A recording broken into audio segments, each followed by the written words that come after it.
Black Beauty by Anna Sewell. Chapter 39. Seedy Sam. I should say that for a cab horse I was very well off indeed. My driver was my owner, and it was his interest to treat me well and not overwork me, even had he not been so good a man as he was. But there were a great many horses which belonged to the large cab owners, who let them out to their drivers for so much money a day. As the horses did not belong to these men, the only thing they thought of was how to get their money out of them.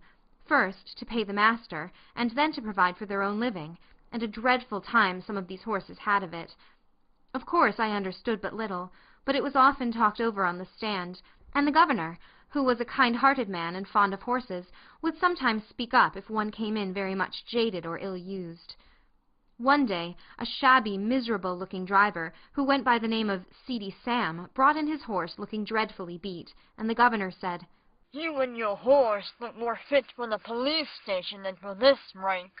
The man flung his tattered rug over the horse, turned full round upon the governor, and said, in a voice that sounded almost desperate, "If the police have any business with the matter, it ought to be with the masters who charge us so much, or the fares that are fixed so low. If a man has to pay 18 shillings a day for the use of a cab and 2 horses, as many of us has to do in the season, and must make that up before we earn a penny for ourselves, I say, 'tis more than hard work. 9 shillings a day to get out each horse before you begin to get your own living. You know that's true. And if the horses don't work, we must starve, and I and my children have known what that is before now. I've 6 of them, and only one earns anything. I'm on the stand 14 or 16 hours a day, and haven't had a Sunday these 10 or 12 weeks. You know Skinner never gives a day if he can help it. And if I don't work hard, tell me who does. I want a warm coat and a mackintosh. But with so many to feed, how can a man get it? I had to pledge my clock a week ago to pay Skinner. I shall never see it again." Some of the other drivers stood round, nodding their heads and saying he was right. The man went on.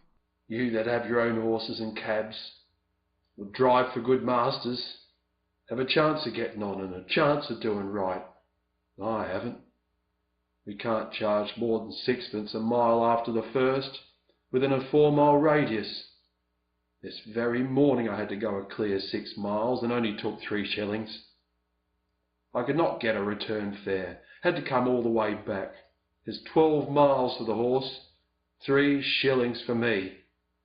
After that I had 3-mile fare, and there were bags and boxes enough to have brought in a good many tuppences, if they'd been put outside. But you know how people do. All that could be piled up inside on the front seat were put in, and 3 heavy boxes went on top. That was 6pence, and the fare 1 and 6pence. Then I got a return for 1 shilling. Now, that makes 18 miles for the horse, and 6 shillings for me. There's 3 shillings still, that horse to earn, and 9 shillings for the afternoon horse before I touch a penny. Of course, it's not always as bad as that, but you know it often is. And I say 'tis a mockery to tell a man that he must not overwork his horse, for when a beast is downright tired, there's nothing but the whip that will keep his legs a-going. You can't help yourself. You must put your wife and children before the horse. The masters must look to that. We can't. I don't ill-use my horse for the sake of it. None of you can say I do. There's wrong lays somewhere. Never a day's rest, never a quiet hour with the wife and children. I often feel like an old man, though I'm only 45. You know how quick some of the gentry are to suspect us of cheating and overcharging. Why, they stand with their purses in their hands, counted over to a penny, looking at us as if we were pickpockets. I wish some of them had got to sit on my box 16 hours a day and get a living out of it, 18 shillings beside, and that in all weathers. They would not be so uncommon particular never to give us a 6pence over or cram all the luggage inside. Of course, some of them tip us pretty handsome now and then, or else we could not live. But you can't depend upon that." The men who stood round much approved this speech, and one of them said, it is desperate hard. And if a man sometimes does what is wrong, it is no wonder. And if he gets a dram too much, who's to blow him up?